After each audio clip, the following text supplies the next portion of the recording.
Hey guys, tonight we begin with the disastrous legacies and questionable parenting skills of some of the worst fathers in medieval history.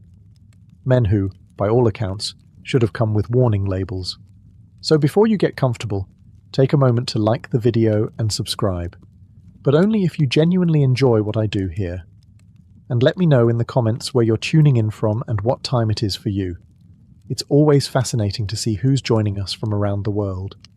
Now dim the lights, maybe turn on a fan for that soft background hum, and let's ease into tonight's journey together. You might know King John as the villain in every Robin Hood story ever told. But what you may not know is that he was also a world-class contender for least emotionally available father of the 13th century. And that's saying something in an era where parenting was mostly yelling and arranging strategic marriages before your kid hit puberty. John ascended the English throne in 1199, and within weeks he managed to alienate pretty much everyone. Barons, nobles, the Pope, his own mother, and eventually his own children. His legacy as a father is a perfect mix of neglect, selfishness, and the occasional felony homicide. Let's start with the charming story of his nephew, Arthur of Brittany. Arthur had a claim to the throne, and unfortunately, John had a claim to rage. So he captured the teenager and, allegedly, starved him to death in a castle dungeon. Parenting tip: if your solution to family rivalry involves medieval torture, you've probably crossed a line. But John didn't reserve his dysfunction for extended family. His own son, Henry III, inherited a realm so financially broken and politically unstable that it was basically the medieval version of a flaming trash cart. And to make things worse, John imprisoned Henry's mother, his own wife, for nearly a decade. Because nothing says domestic stability like locking up the mother of your heir in a tower while you lose wars. He taxed the nobles into open rebellion, lost most of his French territories in a single tantrum disguised as a campaign, and eventually got forced to sign the Magna Carta, which he immediately ignored, because rules are for peasants. To the outside world, John was a tyrant. But to his children, he was an absentee landlord with a temper and a crown. He wasn't nurturing. He wasn't wise. He was, at best, the medieval equivalent of a dad who misses your birthday because he's off losing Normandy again. So when we say worst dad in medieval history, John sets the tone. He didn't just fail at fatherhood, he weaponized it. Ivan the Terrible wasn't just bad at parenting. He set the bar so low it tunneled under the foundations of Russian history. Ruling as the first Tsar of all Russia in the 16th century, Ivan started his reign with ambition, reform, and decent PR. But by the time his children were old enough to talk, he had already entered his paranoid tyrant phase. It involved mass executions, secret police, and what modern experts would gently describe as deep trust issues. He fathered several children, but his relationship with his eldest son, also named Ivan, was the kind of disaster that makes modern therapy bills look like charity. The two had a famously tense relationship. The younger Ivan was smart, competent, and popular, which, in Ivan the Terrible's book, translated to deeply suspicious. Things came to a literal head in 1581, when father and son got into a heated argument. The reason? Ivan the Terrible had violently attacked his pregnant daughter-in-law, the younger Ivan's wife, for wearing inappropriate clothing, aka existing without his royal permission. The younger Ivan confronted him. Words were exchanged, voices raised. Then, in true overkill fashion, the elder Ivan struck his son across the head with his scepter in a fit of rage. His son fell, bleeding, dying. There's even a painting of the moment. Ivan cradling his son's lifeless body, wide-eyed in horror, finally realizing that maybe yelling less and not hitting your children with a metal rod might have been a better move. This was not just the death of a son. It was the death of Ivan's political future. His remaining heirs were weak and unfit to rule, setting the stage for the time of troubles, which is as fun as it sounds. Russia descended into chaos, famine, and succession crises, all because Dad couldn't keep his temper in check. Ivan's guilt didn't make him a better father. If anything, it made him worse. He doubled down on executions, imprisonments, and general psychopathy until his own death in 1584, which came, fittingly, while he was playing a game of chess. Probably cheating. In the medieval dad rankings, Ivan gets full points for drama, 0 for nurture, and a Lifetime Achievement Award in royal overreaction. Peter of Castile, also known as Pedro the Cruel, or, if you're feeling extra diplomatic, Pedro the Just, was the kind of medieval father who made sure his kids learned 2 lessons early. 1. Don't trust anyone, and 2. Your dad might literally stab your uncle over dessert. Peter ruled Castile in the mid-14th century, a time when royal family reunions were already tense without the added complication of surprise executions. He came to power as a teenager and quickly developed a reputation for mixing cold political calculation with impulsive bloodshed. Basically, imagine if your dad was both a chess master and a chainsaw. His parenting style? Let's call it low affection, high body count. Peter had numerous children by multiple mistresses, which, for a medieval king, was like collecting Pokemon. Expected, vaguely impressive, and ultimately not that useful if you couldn't remember their names. The problem was, Peter didn't treat them like heirs. He treated them like political scratch-offs. Maybe you'll get a treaty, maybe you'll get a dagger. His greatest contribution to bad parenting, though, was his relentless obsession with destroying his half-brother, Henry of Trastamara.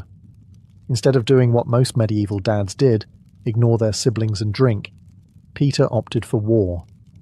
Actual war. He blamed Henry for treason, conspiracies, and the general misalignment of the stars. And he didn't stop at petty insults. In a real family dinner gone wrong moment, Peter personally stabbed another half-brother, Fadrique, during a staged reconciliation.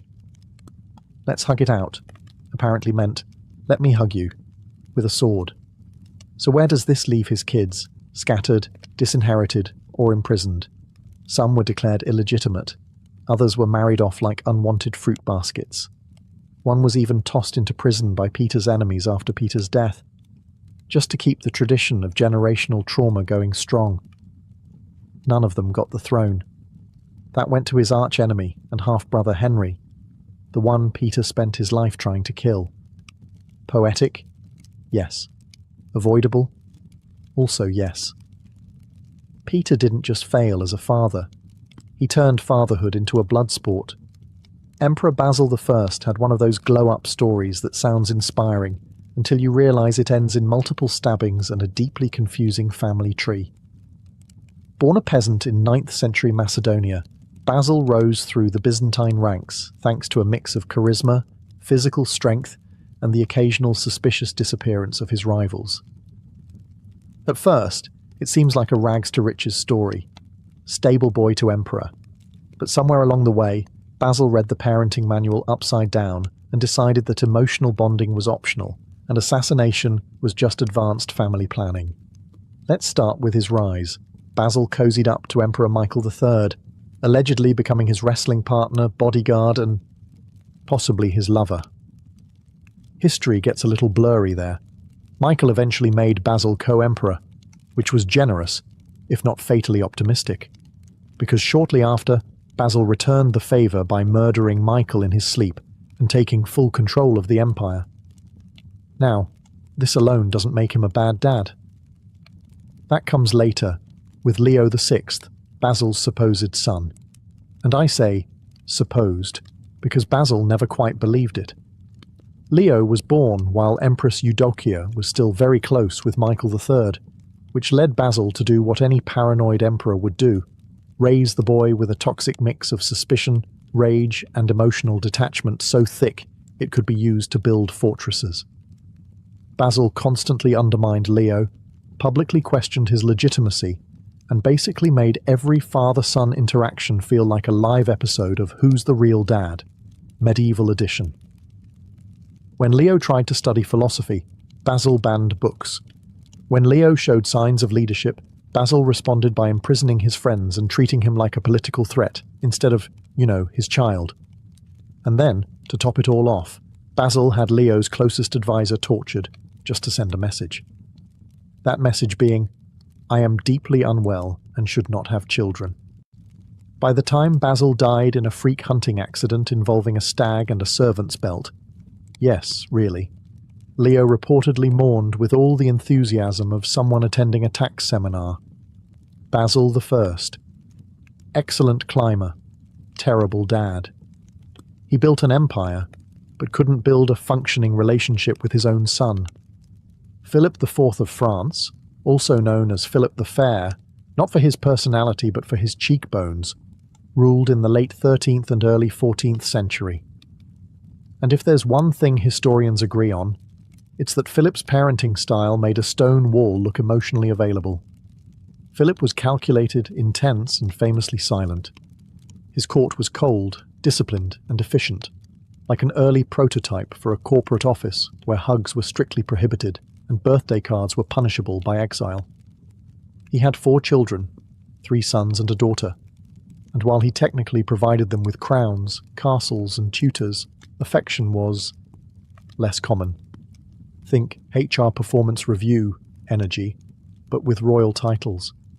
But Philip's true claim to terrible dad fame lies in what became known as the Tour de Nesle affair, a scandal so messy it nearly tore the Capetian dynasty apart. Here's how it went.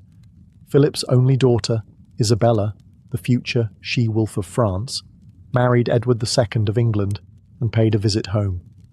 During her stay, she noticed that 2 of her sisters-in-law, married to Philip's sons, seemed to be spending a little too much time with 2 knights from the same castle.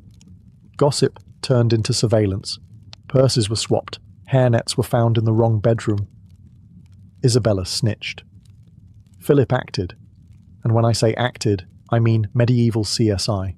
He had the women arrested, their lovers tortured until they confessed, and the knights executed in a particularly graphic and public way. The princesses were imprisoned, permanently. One died in captivity. Another may have been quietly murdered. And the sons? Well, Philip publicly shamed their wives, but didn't exactly give his boys a pass either. The scandal undermined the royal image, and Philip's response was to basically shut down emotionally and go back to micromanaging his coinage reforms. He never rebuilt trust with his family, never mended the broken marriages. He just tightened control and glared harder. Classic Philip. In the end, all 3 of his sons became kings, briefly and mostly disastrously. It turns out that when you raise your heirs in a loveless royal icebox, they don't exactly flourish. Charles VI of France started out with every intention of being a good king. He was handsome, athletic, and well-liked. People called him Charles the Beloved. Unfortunately, halfway through his reign, the nickname changed to Charles the Mad. And for once, medieval nicknames weren't exaggerating. It began with small things: memory lapses, paranoia, the occasional screaming episode. Then came the infamous incident in 1392, when Charles suddenly turned on his own knights during a march and tried to murder them in the forest. He killed several men before being restrained, which was probably not the team-building exercise they'd hoped for. From there, things spiraled. Charles began experiencing full mental breaks. At one point, he believed he was made of glass and would shatter if touched. He forgot his own name, his position, and, most relevantly, that he had children. Yes, Charles had 12 of them, but during his episodes he often didn't recognize them, or his wife, or the throne. For weeks or even months, he lived in a fog of delusion while France crumbled around him.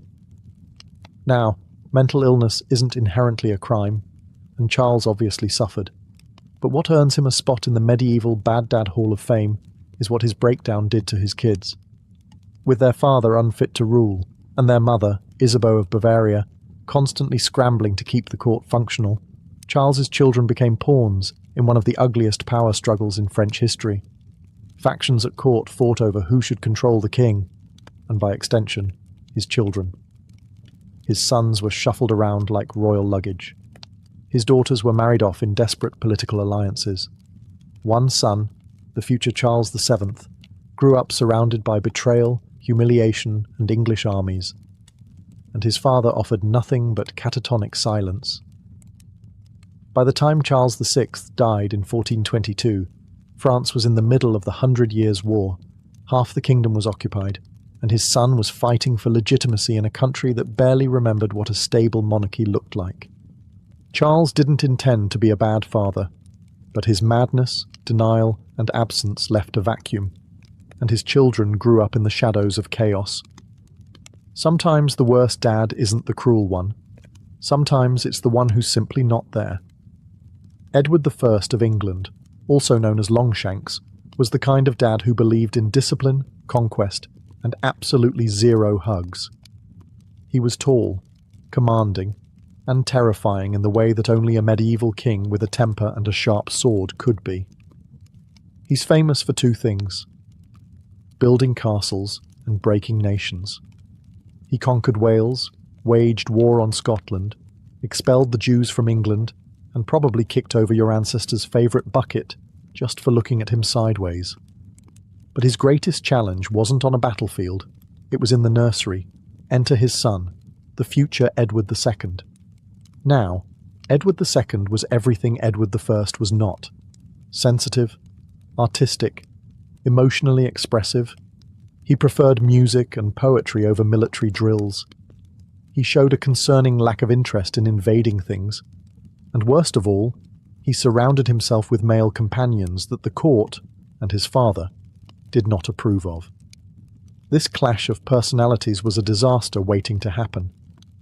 Edward I didn't just disapprove of his son's lifestyle, he was horrified. He frequently threatened to disinherit him.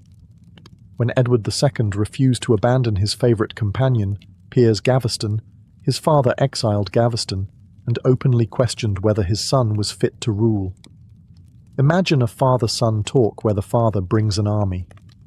In public, Edward I humiliated his son.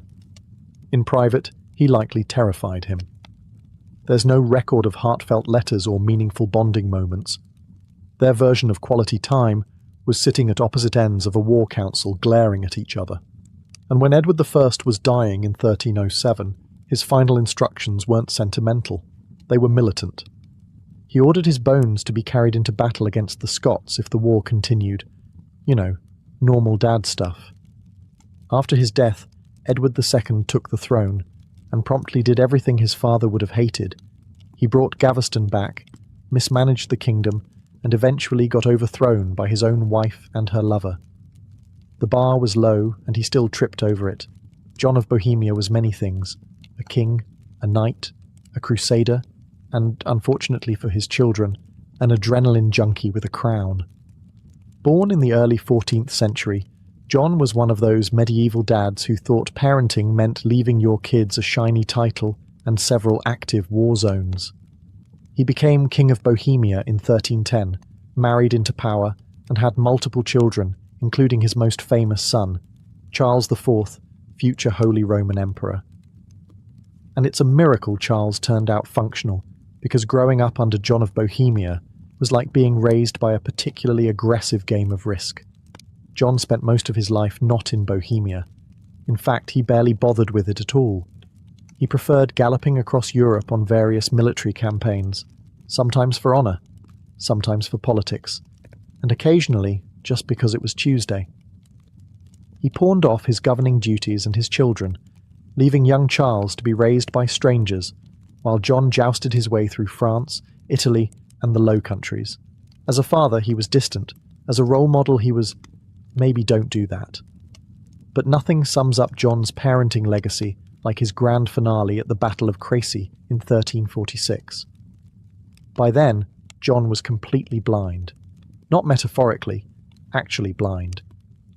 Most people would see this as a good excuse to retire.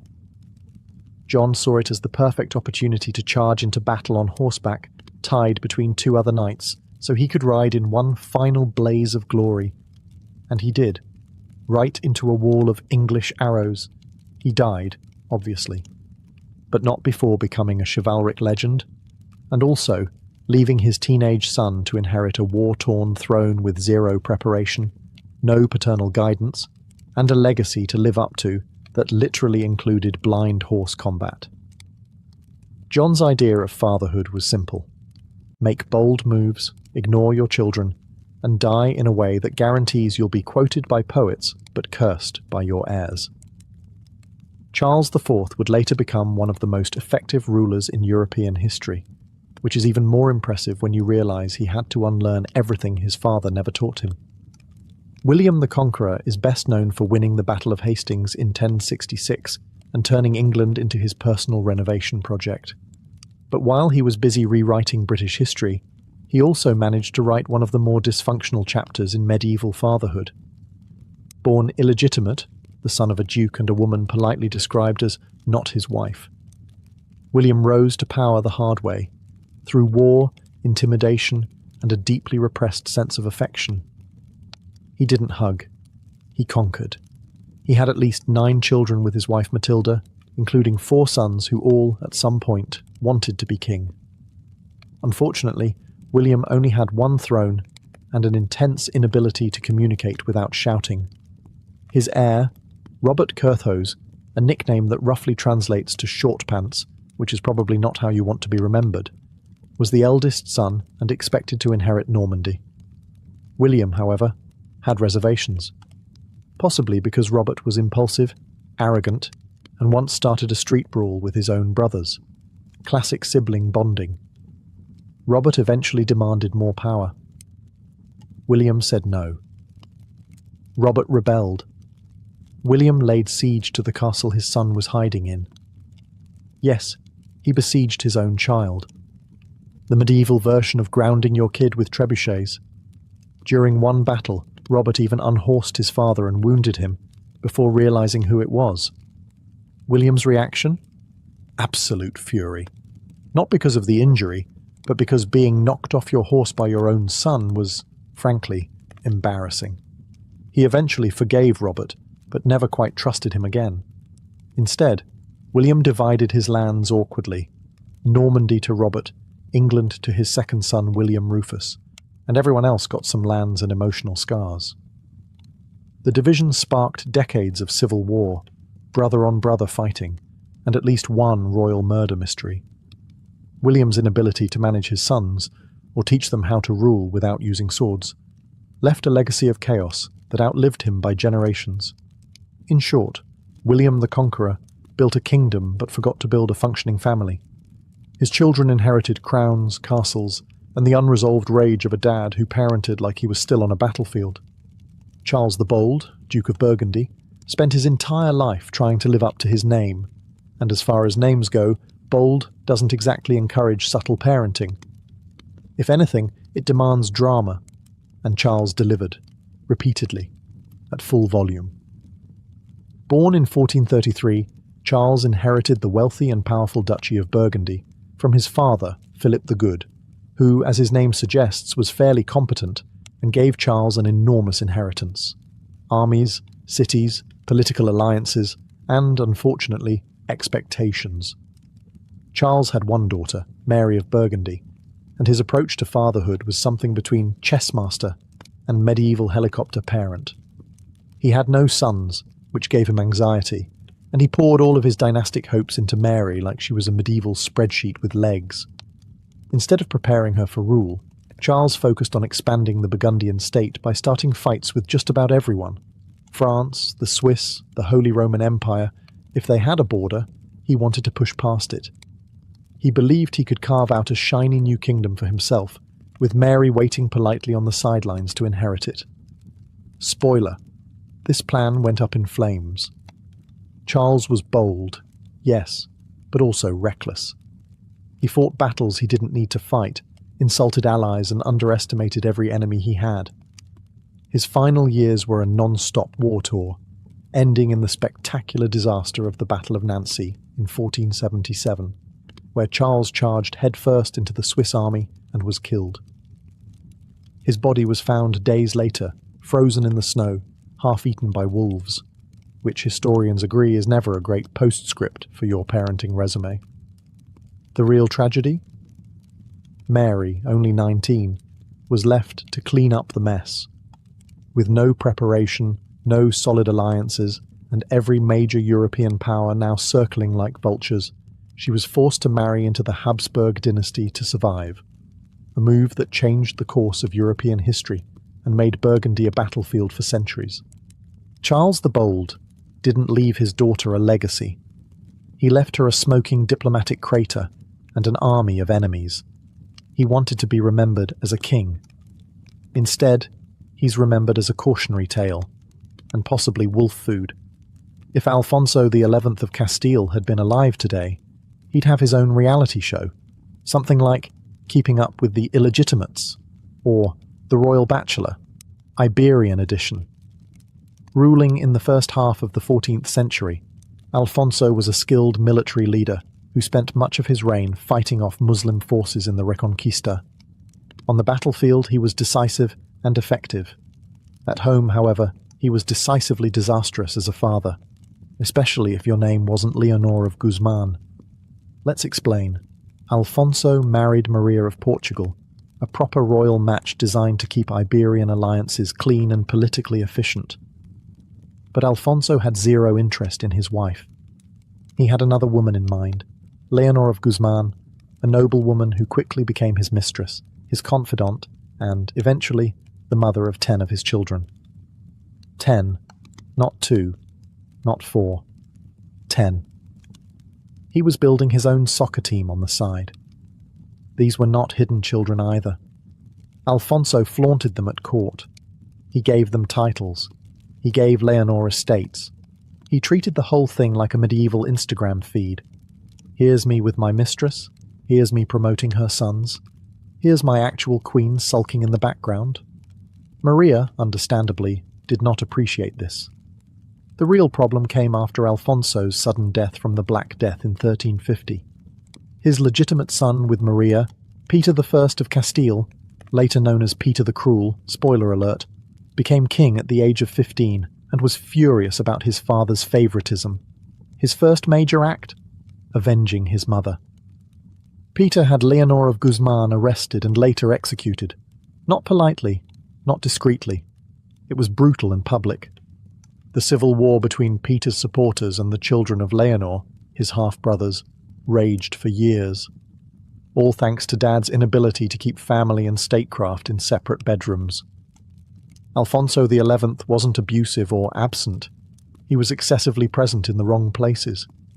He loved his mistress, adored his illegitimate sons, and left his actual heir with nothing but resentment and a civil war waiting to happen.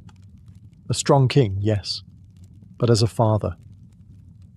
Alfonso gets full points for reproduction, 0 for judgment, and a lifetime subscription to medieval family drama. Richard the Lionheart is one of those kings who got way more press than parenting time. Crowned King of England in 1189, he became a living legend for his role in the Third Crusade, all muscle, swordplay, and dramatic poses on horseback. Unfortunately, while Richard was out winning glory in the Holy Land, he also won himself a spot on the list of worst medieval dads, mainly by not even trying. Now technically, Richard never had any legitimate children, which some might say disqualifies him. But let's pause here. Having 0 legitimate kids was his decision. He was married to Berengaria of Navarre for years. They even spent a few days in the same room. But he showed roughly the same interest in her as he did in growing vegetables, distant, theoretical, and completely unwatered. He did have at least one illegitimate son, Philip of Cognac, whom he barely acknowledged and then conveniently forgot when it came to inheritance. A royal son with no lands, no titles, and no public recognition. Welcome to Richard's brand of fatherhood, absentee with a side of awkward silence. But let's say you count his role as uncle, brother, and son. Even there, Richard was a master of betrayal. He rebelled against his father, Henry II, tried to outmaneuver his brothers, and left the English treasury so drained by crusade spending and ransom payments that his brother John had to squeeze the peasants dry just to keep the lights on. In fact, while Richard spent only about 6 months of his 10-year reign actually in England, he did manage to drag the entire kingdom into his personal military fantasies. He may not have raised children, but he treated the nation like one. spoiled, ignored, and left to clean up after his messes. Philip of Cognac, his illegitimate son, disappears from history not long after Richard's death. No title, no land, no mention. Just another royal shadow forgotten by a father too busy being immortalized in tapestries. So yes, Richard could lead armies, inspire legends, and pose on coins like a god. But as a father, he couldn't even be bothered to write a will. If you combined Machiavelli with an overbearing helicopter parent and gave him a crown, you'd get Louis XI of France, a man so paranoid he preferred sending letters by carrier pigeon because he didn't trust human messengers. You know, perfectly normal dad energy. Louis ruled in the 15th century and is best known for turning France into a centralized bureaucratic machine run by spies, bribes, and threats whispered behind closed doors. He wore plain clothes to seem modest, but don't be fooled. He was pulling every string in the kingdom like a royal puppeteer with trust issues. Now Louis only had one son who survived into adulthood, the future Charles VIII. And let's just say their relationship was less father and son and more warden and hostage. Louis XI feared that Charles would one day challenge his authority. So what did he do? Encourage him? Prepare him for leadership? Of course not. He isolated him. Charles was raised away from court, kept under constant supervision, and given just enough education to read royal decrees, but not enough to write his own. Louis didn't want a successor. He wanted a puppet, one that wouldn't ask too many questions. He forbade Charles from making any political decisions and frequently changed his household staff, just in case they got too friendly. At one point, Louis even considered disinheriting him entirely, just for talking back. You know, classic family bonding. And when Louis got sick, he still refused to give Charles any real authority. Instead, he tried to govern from his deathbed using a combination of letters, rumours, and desperate micromanagement. Even as he lay dying, Louis was more focused on controlling his legacy than comforting his terrified, unprepared teenage heir. By the time Charles VIII finally took the throne in 1483, he was a sheltered 18-year-old with no clue how to run a kingdom, which led directly to some of the worst military and political decisions in early modern France. Louis XI ruled through manipulation, secrecy, and sheer paranoia. As a king, he was clever. As a father, he was emotionally unavailable, pathologically suspicious, and the human version of a locked door. Charles II of England was known as the Merry Monarch, which sounds delightful until you realize it mainly refers to how much time he spent drinking, gambling, and enthusiastically ignoring anything that resembled responsibility, including fatherhood. When Charles returned to the English throne in 1660 after years in exile, and a rather unfortunate detour known as the English Civil War, the country was tired of Puritanism. So Charles brought the party back. Theatres reopened, wigs got taller, and court life became one long royal after-party. And Charles? Charles got busy. Not with governing, with producing children. Despite being married to Queen Catherine of Braganza, Charles never had any legitimate heirs. But that didn't stop him from becoming one of the most prolific baby makers in British royal history. He acknowledged at least 12 illegitimate children from 7 different mistresses, including actresses, duchesses, and one woman who once dressed up as a milkmaid to seduce him, because that was a thing, apparently. But acknowledging them is where his parenting largely ended. He gave them titles, Duke of this, Earl of that, and lavish allowances, then promptly left them to be raised by their mothers or well-paid nannies. Charles treated fatherhood like a real estate portfolio. Diversify, name them something fancy, and check in once a year if they don't cause a scandal. He was known to joke, "I am the father of my people, and of many more." And he wasn't wrong. His sons and daughters populated European courts, stirred up dynastic tensions, and, in at least one case, launched a rebellion. That would be James Scott, Duke of Monmouth, Charles's illegitimate son who decided he deserved the crown and ended up with his head on a spike. Father-son bonding, royal edition. Charles never really mentored his children or prepared them for much beyond lavish titles and awkward paternity footnotes. His legacy as a father was a cocktail of charm, irresponsibility, and vague aristocratic smirking. He ruled during a time of recovery, scandal, and excess, and his parenting style was exactly that: excessive, decorative, and deeply avoidant. Louis XIV didn't just rule France, he embodied it. Known as the Sun King, he turned himself into a living deity in silk heels, shining at the centre of Europe while everyone else orbited him carefully, nervously, and preferably with powdered wigs. He reigned for 72 years, making him the longest reigning monarch in European history. That's a lot of time to build an empire, micromanage nobility, and, most relevant here, mess up your kids. Louis had one legitimate son, the Grand Dauphin, and at least 16 illegitimate children by various mistresses. He later legitimized many of them, because why not hand out nobility like party favours? Now, Louis wasn't an absent father. He was omnipresent. He hovered. He controlled everything. Think less Dad reading you bedtime stories, and more Dad assigning you your political alliances before your voice changes. The Grand Dauphin, Louis's only legitimate male heir, grew up in the most luxurious prison imaginable, Versailles, surrounded by marble, fountains, and spies. Louis didn't trust him with any real power, which is awkward when your job is literally next king. Every time the Dauphin tried to assert himself, Louis would gently remind him who the actual son in the room was, by undermining his decisions, stalling his education, or just flat out ignoring his advice. The Dauphin never ruled. He died before his father, as did the Dauphin's son, and his son. That's right, Louis XIV outlived 3 generations of heirs, partly because he insisted on bottling power so tightly that his family line suffered from emotional anemia. Meanwhile, Louis's legitimized children weren't exactly raised to challenge him. They were dressed up, paraded around, and used to marry into key noble houses, strategic pawns in silk shoes. Some of them were given absurd amounts of prestige, others faded into the background.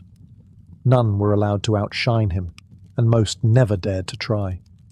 Louis wasn't violent or negligent. He was worse, suffocatingly sovereign.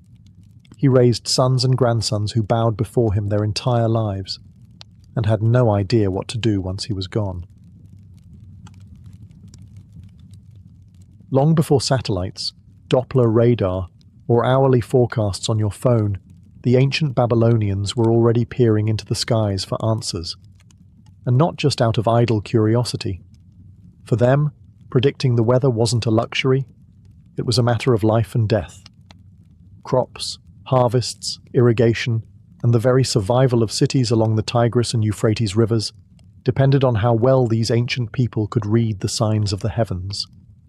Babylonian priests, known as Baru, took on the role of proto-meteorologists. But their weather app was the open sky, and their data was written in clay, literally. Thousands of cuneiform tablets unearthed from the ruins of cities like Nineveh and Babylon contain weather omens, sky patterns, and long-term observations passed down across generations. These weren't vague horoscopes either. These people catalogued what happened when clouds formed a certain way, or when lightning struck on a particular day of the month. A cloud forming in the west? That might mean a flood is coming. Thunder heard from the north? A sign of war? Red skies at dusk? Likely divine wrath, or at least a warning to prepare for crop failure. If a crescent moon glowed too brightly, it wasn't just pretty, it meant something serious, and the priests would consult older omens to decide what to do. But here's the twist. While it all sounds mystical, a surprising amount of it was based on observation and experience. Over centuries, the Babylonians noticed recurring weather patterns tied to lunar phases, planetary alignments, and solar events. Their weather omens evolved into probabilistic logic. If X happened in the sky, Y usually followed on the ground. And how did they track these phenomena? They climbed massive ziggurats, those iconic temple towers, where the views were unobstructed and ideal for spotting cloud formations, sunsets, lightning patterns, and celestial movements. Imagine standing atop a stone mountain, watching the horizon with trained eyes, looking not just for clouds, but for messages from the gods. To the Babylonians, weather wasn't just natural, it was political, spiritual, and terrifying. If your barley harvest failed because you missed a celestial omen, your people could starve, and your city could fall. The pressure on these skywatchers? Astronomical, literally. And yet, despite being surrounded by myths and gods, they were building something shockingly close to science. In ancient Egypt, the most important weather event wasn't rain or sunshine, it was the annual flooding of the Nile. This flood was no disaster, it was salvation. Without it, crops wouldn't grow, fields would dry up, and famine would knock at the door. But it had to be timed just right. If it came too early, planting would be impossible. Too late, and the growing season would be lost. So how did the Egyptians know when the flood was coming? They looked up, not at clouds, but at stars. Specifically, the heliacal rising of Sirius, the brightest star in the night sky. Every year, just before dawn, Sirius would appear on the eastern horizon, rising just ahead of the sun. To the Egyptians, this wasn't just a beautiful sight, it was a celestial alarm clock. Within days of its appearance, the Nile would begin to swell. They didn't stumble upon this by accident. Egyptian priests, known as hour watchers, had spent centuries tracking Sirius and other stars from their temple observatories. They used tall columns, marked with shadow lines, water clocks, and even small handheld instruments to measure time and stellar positions. Their goal wasn't abstract astronomy, it was agriculture. Lives depended on it. When Sirius rose, it also marked the Egyptian New Year, a sacred time of rebirth tied directly to the inundation. The gods they believed controlled this cosmic order. Sothis, the deified version of Sirius, was associated with Isis, the goddess of life and magic, who wept tears into the Nile, causing the flood. The mythology gave meaning, but the star gave the warning. Even their famous calendar system, based on 365 days, was built around these stellar observations. While other ancient cultures obsessed over the moon, Egyptians focused on solar and sidereal time, which allowed them to predict annual cycles with remarkable accuracy. And when the flood did arrive, it was measured using nilometers, stone columns placed in the river to monitor water levels. If the flood was too low, priests would warn of famine. Too high, and they feared destruction. But when it was just right, pharaohs held festivals, praising the divine order of the heavens. In short, Egypt didn't rely on weather forecasts. They relied on a cosmic dance between stars, gods, and the river that gave them life. To predict the future, they simply waited for Sirius to rise. High in the rugged Andes, where the air is thin and the clouds cling to jagged peaks, ancient Andean farmers faced a brutal reality. Weather determined survival. But without stars clearly visible year-round or sprawling rivers like the Nile, they had to develop their own systems. And surprisingly, some of their most trusted meteorologists had forelegs, fur, and hooves. In the Andean highlands, farmers carefully watched the behavior of llamas, alpacas, and even guinea pigs to detect coming weather shifts. If llamas rolled aggressively, or changed their grazing patterns, that could mean a cold snap was on the way. When guinea pigs became more restless than usual, it was sometimes interpreted as a signal of incoming storms. Andean people believed animals, being more attuned to the earth, could sense subtle environmental changes before humans could. But it wasn't just about animals. These communities, especially the Quechua and Aymara peoples, combined animal observation with deep sky law and landscape awareness. For example, they would look to the Yana Fuyu, or black clouds, dark patches in the Milky Way visible during certain seasons. These cloud-like silhouettes weren't made of stars, but of interstellar dust, and Andean skywatchers believed their shapes predicted rainfall. A larger llama shape in the sky meant plentiful water. A distorted or faint one, drought was coming. They also examined the snow lines on nearby mountains. If the snow melted too fast, it could signal a dangerously dry season. If it clung to the peaks longer than usual, it might mean floods. The entire Andean worldview was based on reciprocity with nature. You didn't control the weather, you negotiated with it. Ceremonies and offerings like pagos a la tierra, payments to the earth, were performed to appease the spirits believed to inhabit the weather systems. Timing was everything. Corn and potato planting depended on precise seasonal cues. A few weeks off, and the crops would freeze or rot. To Andean farmers, accuracy meant more than yield. It meant the difference between a full belly and famine. So, while the Babylonians read the clouds, and the Egyptians watched stars, the Andean peoples looked at animals, shadows, and sacred mountains.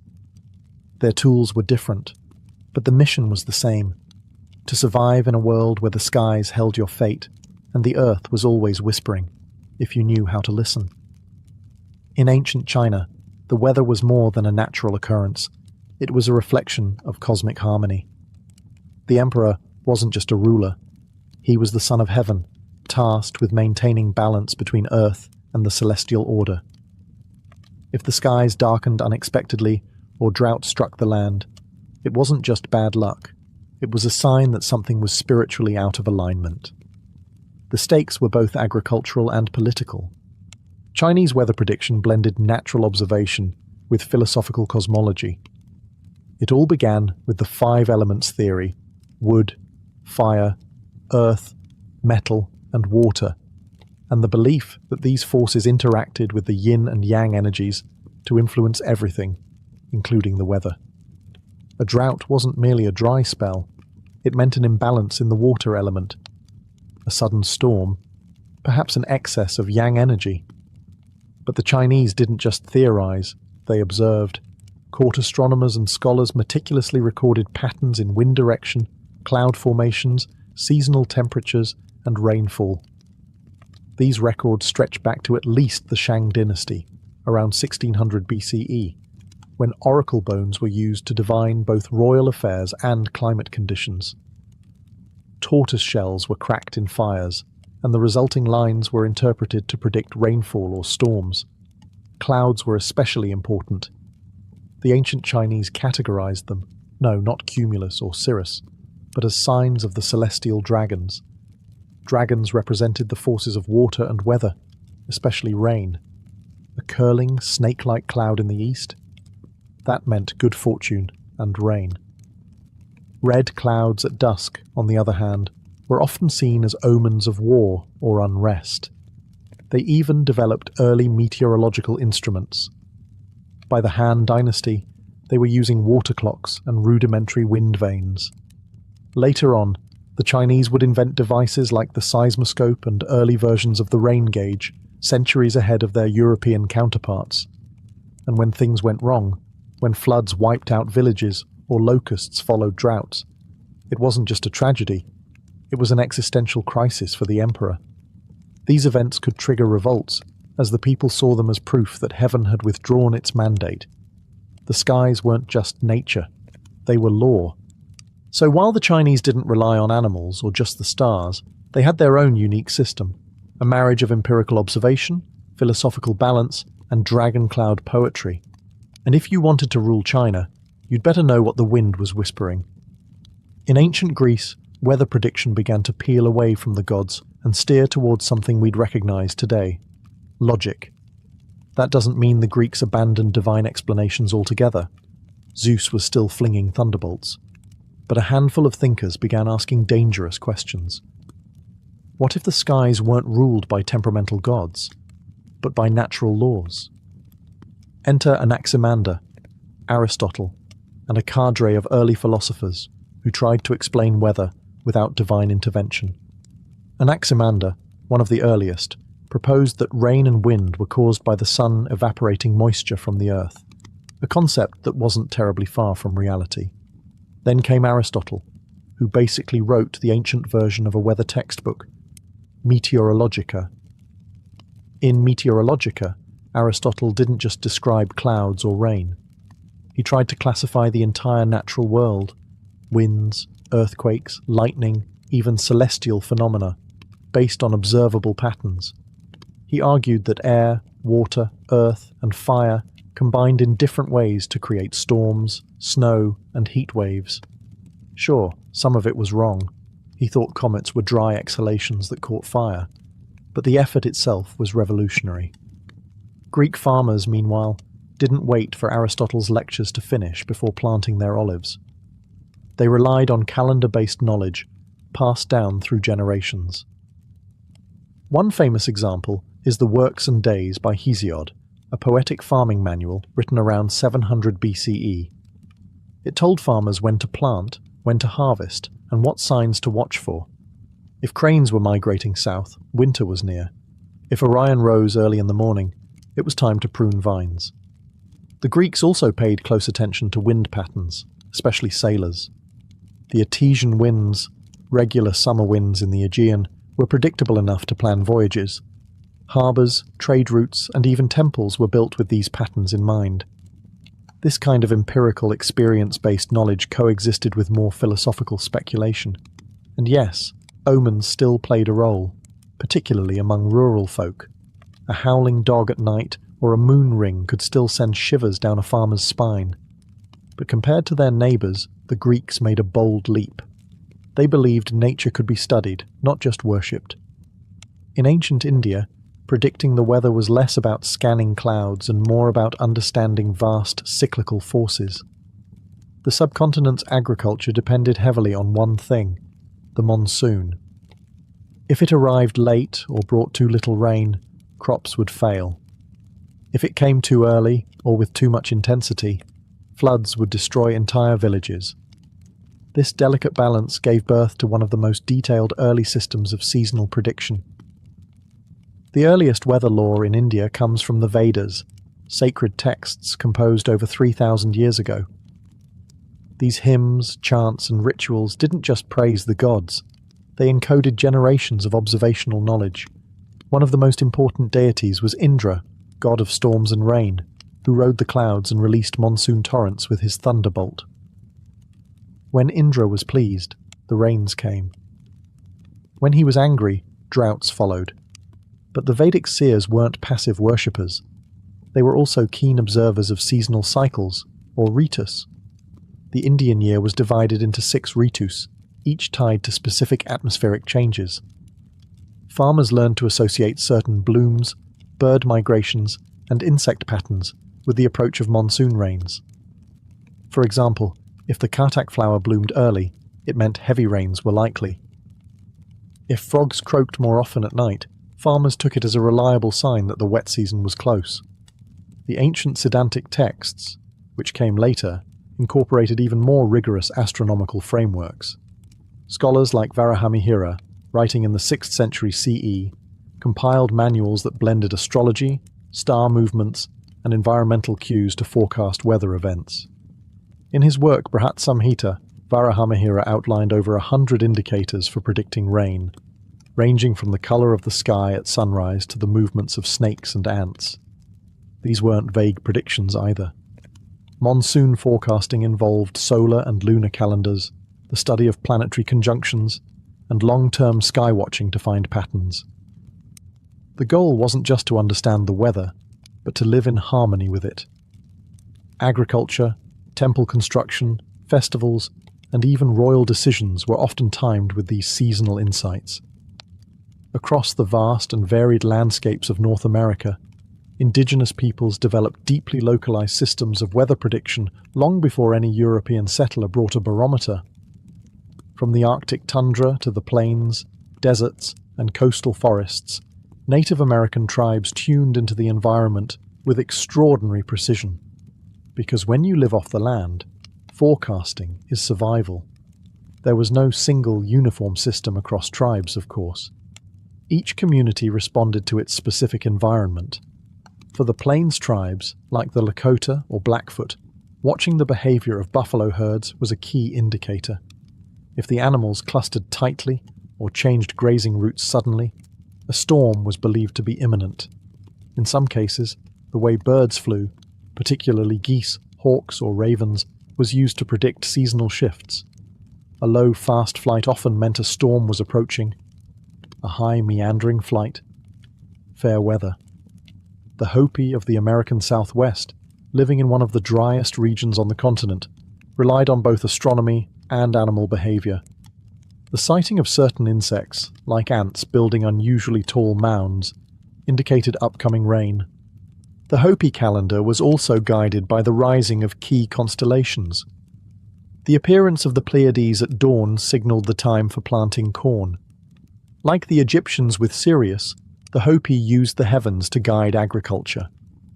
Meanwhile, in the Pacific Northwest, the Tlingit and Haida watched the sea. The color of the water, the movement of schools of fish, and even the texture of morning fog were all pieces of a natural puzzle. Whales appearing earlier in the season than usual? A harsh winter might be on the way. Salmon running late? A dry summer was likely. Some tribes went beyond mere observation and practiced ritual forecasting, blending spiritual traditions with environmental awareness. In some Iroquois communities, special weather songs were sung to honor the spirit of thunder, while Cherokee shamans interpreted cloud shapes during sacred ceremonies to determine the next planting period. What united all these approaches was intimacy with nature. This wasn't weather prediction in the modern scientific sense, it was weather relationship. Observation wasn't separate from belief. It was part of a reciprocal worldview where humans, animals, and the sky were all family. Far from any continent scattered across the vast Pacific, the ancient Polynesians developed one of the most astonishing systems of environmental navigation and weather forecasting the world has ever seen. These seafaring people didn't just predict weather for farming. They did it while sailing thousands of miles in open canoes, with no instruments, no maps, and no written language. How did they survive? They read the ocean like a book. Polynesian navigators, or wayfinders, trained from childhood to notice subtle changes in wind patterns, wave refraction, cloud formations, and even the flight paths of seabirds. A skilled navigator could tell a storm was coming, not from thunderheads or dark skies, but from how the swells under the boat shifted slightly in rhythm. A sudden change in the scent of the air or the color of the horizon might mean a squall was approaching. Clouds were also crucial. Certain types of clouds, like cumulus clouds that formed over islands during the day, were used not just for locating land, but for anticipating local weather. If the cloud had a sharp vertical shape in the morning, it might mean clear skies. If it flattened and darkened toward evening, rain and rough seas could follow. And then there were the stars. Polynesians didn't just stargaze for beauty, they memorized the entire celestial sphere, learning dozens of star paths that helped them judge their location and orientation. But those same stars also gave hints about the seasons. When Antares rose just before dawn, it signaled the approach of the cyclone season in parts of the South Pacific. Star risings and settings were carefully correlated with wind shifts and rainfall patterns. Their knowledge wasn't written, it was embedded in chants, songs, and oral stories. Learning to navigate was less about formulas and more about absorbing patterns, repeating them until they became second nature. These living maps included weather signs as part of the route. Even ocean color was a cue.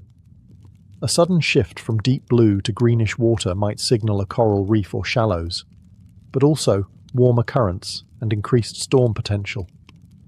Every detail mattered. Every change in nature was a message. As modern humans scroll through weather apps and glance at satellite images before stepping outside, it's easy to forget that for most of history, the weather wasn't predicted. It was felt, observed, and feared. And yet, across the ancient world, from Babylon to the Andes, people managed to build entire systems of survival from what they could read in the skies, the soil, the stars, and even the animals around them. What united all these ancient forecasting traditions was intimacy. Whether it was a Babylonian priest standing atop a ziggurat interpreting thunder, or an Andean farmer watching a llama's behavior, weather prediction wasn't some distant scientific abstraction. It was personal. It was ancestral. And it was urgent. Modern meteorology, built on physics, data models, and technology, owes a surprising debt to these ancient systems. The Egyptians tied the rising of Sirius to the Nile's flood, essentially discovering a seasonal astronomical trigger. The Chinese tracked wind patterns and categorized cloud types. Indian scholars documented climate behaviors with alarming precision in texts still studied today. Even Aristotle's Meteorologica, despite its flaws, became foundational in Western thought for centuries. But perhaps the most enduring lesson from the ancients isn't about accuracy. It's about attunement. These civilizations didn't just predict the weather, they respected it. They wove it into religion, ritual, poetry, and politics. Weather wasn't just something that happened, it was something that spoke, and that worldview might be worth reclaiming. As we face a modern climate crisis, rising temperatures, erratic rainfall, disappearing seasons, we might do well to borrow a bit of that ancient humility. The Babylonians didn't think they controlled the skies. The Polynesians didn't try to dominate the ocean. They adapted, listened, and treated nature as a partner, not a problem. Today's forecasts can tell us if it'll rain next Thursday, but they can't tell us how to live with the land or how to pass that knowledge down through stories, songs, and signs. The ancients knew something we've largely forgotten, that survival isn't just about knowing the weather, it's about belonging to it. By the year 44 BCE, Julius Caesar was the most powerful man in the Roman world, and possibly the most dangerous. He wasn't born a king, but he acted like one. His meteoric rise from a bankrupt aristocrat to the apex of Roman politics had been paved with cunning, military brilliance, and just the right amount of ruthless charm. His greatest military achievement, the conquest of Gaul, turned him from a popular general into a living war god. For nearly a decade, Caesar had led Roman legions across what is now France, Belgium, and parts of Germany, amassing unimaginable wealth and loyal soldiers who would follow him into the underworld if he asked. When the Senate tried to strip him of command in 49 BCE, Caesar didn't retire quietly. He crossed the Rubicon River, a literal act of treason, and marched on Rome. It was the point of no return. In the ensuing civil war, he crushed his rival Pompey, scattered the Senate's forces, and eventually returned home to Rome, not just as a victor, but as a ruler. He was granted the title Dictator Perpetuo, dictator in perpetuity, a term that made traditionalists squirm. This wasn't just a temporary emergency measure. This was permanent, and that was a problem. Once back in power, Caesar began to reshape the state.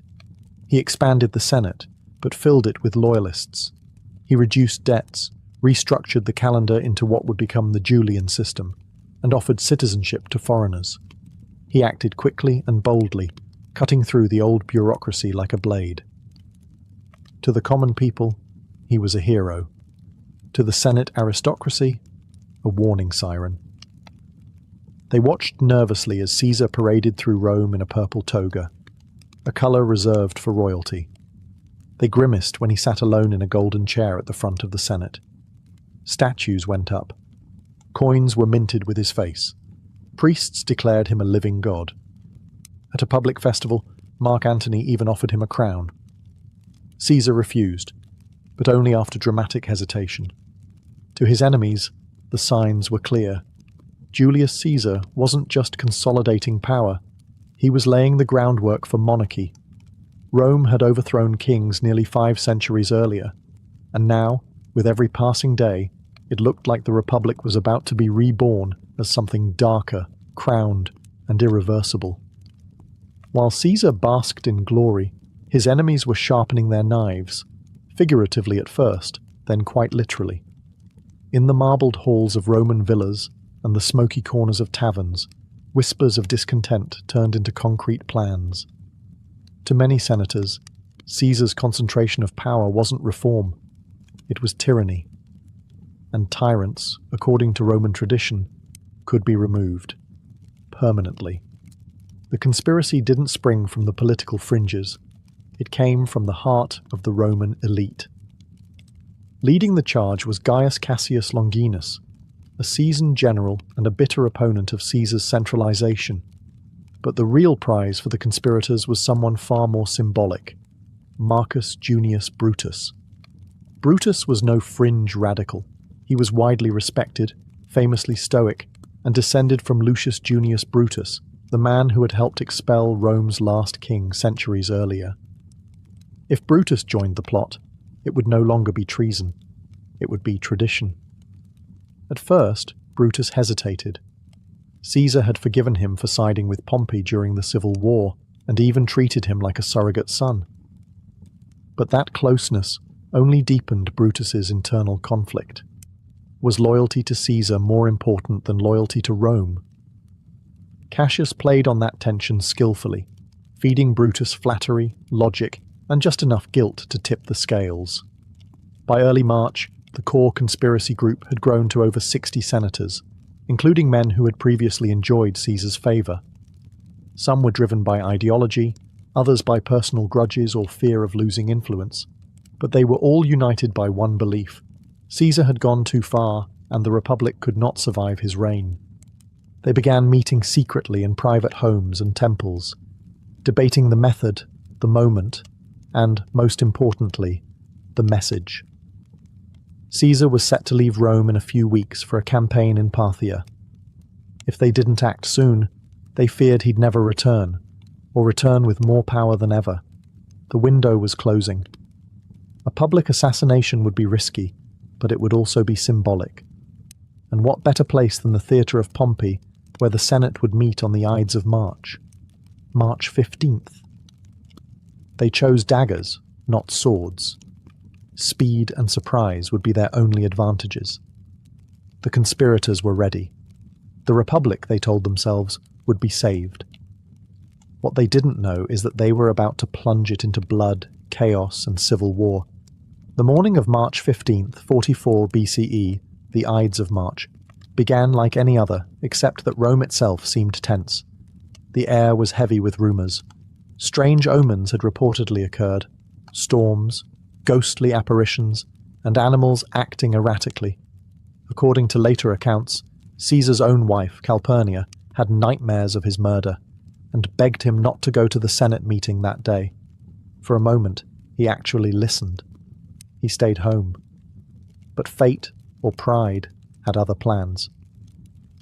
One of the conspirators, Decimus Brutus, not to be confused with Marcus, arrived at Caesar's home and persuaded him to reconsider.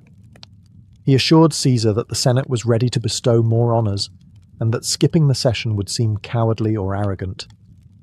Caesar, ever conscious of image, relented. Escorted by a small group, Caesar made his way through the forum and toward the theatre of Pompey, where the Senate was temporarily meeting. He was handed a note warning him of the plot, but he never read it. The man was walking into his own funeral, unaware that nearly every senator in the chamber had brought a dagger under his toga. When Caesar entered the Senate chamber, the conspirators sprang into motion. They gathered around him under the pretense of presenting a petition.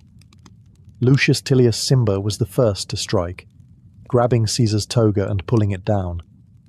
That was the signal. The first knife came from Servilius Casca, clumsy and off-target. Caesar reportedly cried, "Casca, you villain, what are you doing?" Before realizing it wasn't a single attack, it was an ambush. More blades followed. Senators swarmed him, stabbing wildly, hitting not just Caesar, but occasionally each other. The frenzy of violence had begun. In all, Caesar was stabbed 23 times, though only one wound, likely the one to the chest, was fatal. According to legend, he did not resist after seeing Brutus among the attackers. His supposed last words, "Et tu, Brute?" "You too, Brutus?" have become myth, though ancient sources differ on whether he said anything at all. Some say he simply pulled his toga over his face in dignified silence. When the blood settled, Julius Caesar lay dead at the foot of a statue of Pompey the Great, his old rival. It was an eerie twist of fate. The tyrant had been slain. The Republic had been avenged. Or so the assassins thought. When the bloodied body of Julius Caesar hit the Senate floor, The conspirators believed they had saved the Republic. They expected applause, celebration, a grateful Senate, and maybe a statue or two in their honor. What they got instead was panic. As Caesar's lifeless form lay crumpled beneath the statue of Pompey, the chamber fell into stunned silence. Then chaos erupted. Some senators fled in terror, unsure who might be targeted next. Others stayed frozen, unsure whether to mourn or cheer. The assassins, still gripping their daggers, raised bloodied hands and declared they had liberated Rome from tyranny. But outside the chamber, the reaction was far colder and far more dangerous. The Roman people adored Caesar. He was the man who had fed them, entertained them, and promised them land and citizenship. He wasn't just a ruler. He was a populist icon. And now, a gang of elites, many of whom had previously benefited from his rule, had butchered him in broad daylight. There was no trial, no ceremony, just knives and betrayal. The crowd began to grow restless. When the conspirators emerged, expecting cheers, they were met with glares and muttered threats. Even Caesar's enemies didn't quite know how to respond. The Republicans had no clear plan for what came next. There was no successor, no governing council, no roadmap, just a political vacuum. In the hours following the murder, the conspirators retreated to the Capitoline Hill, fearing retaliation. Meanwhile, Mark Antony, Caesar's co-consul and longtime loyalist, moved swiftly to stabilize the situation. Though he had known about tensions, he wasn't part of the conspiracy, and now he held one of the most powerful offices in Rome. Antony brokered an uneasy truce. The Senate would not punish the assassins, and in exchange, Caesar's laws and appointments would remain intact. It was a delicate compromise meant to prevent civil war, but it didn't calm the people. It only delayed the explosion. Caesar's will was unsealed, revealing unexpected news. He had posthumously adopted his grandnephew, Gaius Octavius, later known as Augustus, as his heir. And more incendiary still, he had left generous gifts to the Roman citizens. The people were mourning. The assassins had no plan, and two ambitious men, Antony and Octavian, were about to weaponize Caesar's death. The Ides of March had killed a man. But it had awakened something far more dangerous, a power struggle that would tear Rome apart. If Caesar's assassination had stunned the Roman people, his funeral set them ablaze. Just days after the Ides of March, the city gathered in the Forum to mourn their fallen leader. Caesar's body lay in a gilded coffin, draped in purple and gold, displayed in front of Temple of Venus Genetrix, his claimed divine ancestor. Mark Antony, now firmly positioning himself as Caesar's political heir, stepped forward to deliver what would become one of the most famous orations in Roman history. It wasn't subtle. Antony didn't just mourn Caesar. He performed grief. He read aloud Caesar's will to the crowd, revealing that the dictator had left each Roman citizen a generous 300 sesterces and large public gardens from his private estates. The people were stunned. Even in death, Caesar was providing for them. Even in death, he was a man of the people. Then Antony raised the stakes. He lifted Caesar's blood-stained toga, tore it open to display the stab wounds, and pointed to each gash as if reading aloud a charge of treason. Some ancient sources say he even held up Caesar's corpse itself, turning the funeral into a brutal piece of street theatre. The crowd, already angry, became furious. What had begun as a mourning ritual now turned into a full-blown riot. The people rushed through the streets, seized benches and timber from surrounding buildings, and built a makeshift pyre in the Forum itself. As Caesar's body was set ablaze, chaos spread. The crowd turned on the homes of the conspirators, attempting to burn them down. Several were only saved by quick escapes or military protection. Rome was on the verge of civil collapse. The conspirators, now clearly out of favor, realized their worst fear. They had not killed a tyrant, they had martyred a legend. Antony emerged from the funeral as the city's de facto leader, his popularity surging. The Senate wavered, the people raged, and Caesar's young heir, Octavian, was quietly making his way to Rome to claim what had been promised to him. The funeral had not soothed the Republic. It had ignited a firestorm. The Ides of March had been an execution. But the funeral. That was the spark of revolution. Caesar was dead, but his legacy had become immortal. And now it was armed. When Julius Caesar named Gaius Octavius as his adopted son and heir in his will, most people didn't take the teenager seriously. He was just 18 years old, sickly, bookish, and untested. He had no army, no Senate seat, no real political clout. In short, he looked nothing like a threat. But Rome was about to learn that Octavian wasn't just Caesar's namesake. He was Caesar's spiritual successor in every sense. At the time of the assassination, Octavian had been studying in Apollonia, modern-day Albania, preparing to join Caesar on his upcoming Parthian campaign. When news of the murder reached him, he acted with startling speed and clarity. Ignoring advice to stay safe, he sailed straight to Italy and marched toward Rome, not as a general, but as Caesar's son. Not legally yet, but emotionally and politically, he claimed the legacy immediately. Upon arriving in Rome, he began calling himself Gaius Julius Caesar Octavianus, emphasizing his connection to the slain dictator. He didn't have power, but he had a name, and in Rome, that was enough to make people nervous. Octavian's first step was claiming the 300 million sesterces left by Caesar in the will. Mark Antony, conveniently, was dragging his feet on releasing the funds. The Senate, still shaken by Antony's funeral theatrics, began to see Octavian as a potential counterweight. Octavian, ever the strategist, offered to pay the citizens from his own borrowed money, fulfilling Caesar's promises and winning the public's love. Next, he began courting Caesar's veterans. These were hardened men who had fought across Gaul and in the Civil War. They had adored Caesar, and now they saw his son as the next great hope. Octavian promised them land, money, and revenge. Slowly but surely, his support base grew. Mark Antony, meanwhile, was consolidating power but making enemies, particularly in the Senate. Tensions between Antony and Octavian simmered. It became clear that Rome wasn't big enough for both of Caesar's legacies. The Senate, ever opportunistic, began to shift its favour toward the young Octavian, hoping to use him as a blunt instrument to push Antony back into line. They underestimated him, because Octavian wasn't just a grieving heir. He was a political prodigy, patient, calculating, and utterly ruthless. And while Antony relished drama and spectacle, Octavian preferred quiet deals and long games. The boy no one took seriously was about to redraw the map of power in Rome. As tensions boiled in the aftermath of Caesar's murder, Rome hurtled toward another power reckoning. Mark Antony and Octavian were locked in a cold war, each claiming Caesar's mantle, each gathering armies, and each plotting how to control a republic spiraling into chaos. But neither man could yet go it alone.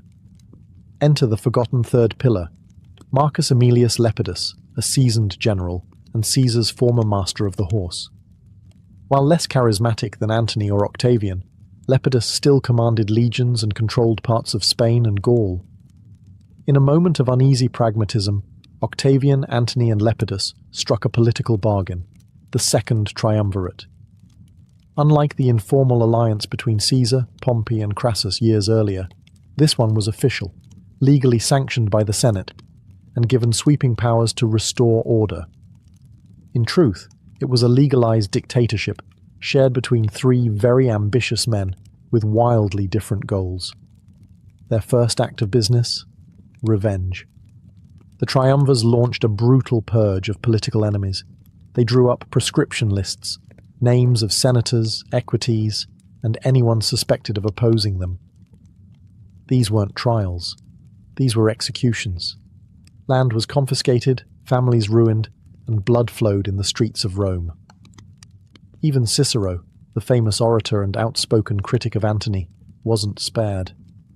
Octavian allowed his inclusion on the list, even though Cicero had supported him over Antony. Pragmatism outweighed loyalty. But the real prize was still out of reach, the assassins of Julius Caesar, Brutus, and Cassius. Both had fled east after the murder and were building armies of their own, drawing support from Republican loyalists and provincial governors. The Republic's defenders were preparing for one final stand against Caesar's heirs. In response, the triumvirs began massing their forces. Octavian and Antony marched eastward, leaving Lepidus behind to govern Rome. Their destination? Philippi, in Macedonia. The Republic and the legacy of Caesar were about to collide in full-scale civil war. But already, cracks were showing. The triumvirs were uneasy partners, united only by shared enemies. The moment those enemies were dealt with, everyone knew the knives would come out again. Rome wasn't healing. It was arming for the next round. The Republic was dying, not with legislation or reform, but with swords, alliances, and betrayals.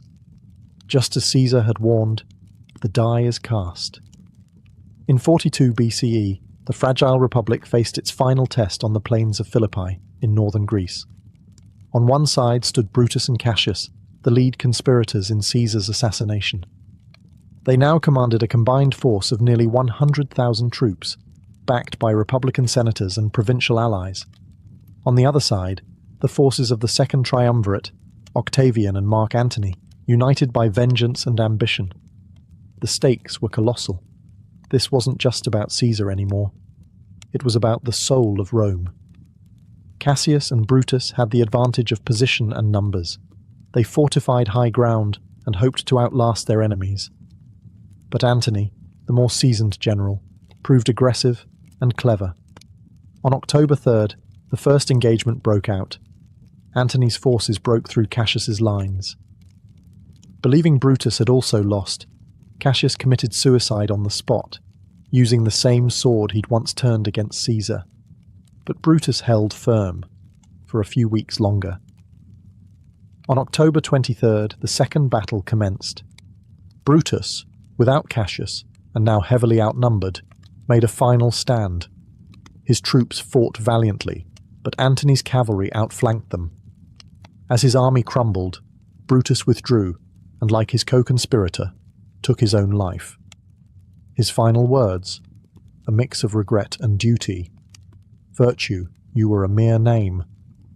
The death of Brutus marked the symbolic death of the Roman Republic. The ideal of shared governance, checks and balances, and senatorial rule was buried alongside him. With the victory at Philippi, Antony and Octavian emerged as masters of Rome. But their alliance, already built on necessity more than trust, began to strain immediately. Antony lingered in the east, growing closer to Cleopatra, Queen of Egypt.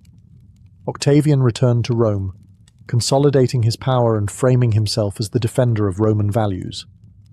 Back in the capital, Octavian pushed land reforms to satisfy Caesar's veterans, reshaped the Senate, and positioned himself as the calmer, more stable voice in contrast to Antony's exotic escapades. The civil wars were not yet over, but the dream of the old republic was. The Senate was a ghost of its former self, and political power now belonged to those who commanded armies and loyalty. What began with the murder of one man had unravelled an entire system. The battlefield at Philippi didn't just bury Brutus and Cassius. It buried the Republic itself. With Brutus and Cassius dead and the Republic in ruins, Rome was left in the uneasy hands of two victors, Octavian and Mark Antony. But if history had taught the Romans anything, it was this: power never stays shared for long. At first, the Second Triumvirate limped forward. Octavian ruled the west, Antony controlled the east, and Lepidus was pushed into political irrelevance. The two main rivals pretended at cooperation, but beneath the surface, they were maneuvering for total control. The breaking point came not in Rome, but in Alexandria, Egypt. Antony had become entangled, both politically and romantically, with Cleopatra VII, the powerful and ambitious Queen of Egypt. To many in Rome, this relationship was more than scandalous. It was treasonous. Rumours swirled that Antony intended to divide the Roman Empire among Cleopatra's children, even crown her as Queen of Rome. Whether true or not, Octavian seized the opportunity. He launched a relentless propaganda campaign, portraying Antony as a man seduced by the East, corrupted by luxury, and bent on destroying Roman traditions.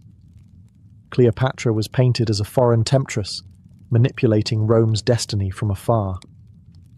The Senate, nervous and eager to side with stability, backed Octavian. In 31 BCE, the two titans clashed at the Battle of Actium, a naval showdown off the western coast of Greece. Octavian's general Agrippa outmaneuvered Antony's fleet. The result? A catastrophic defeat.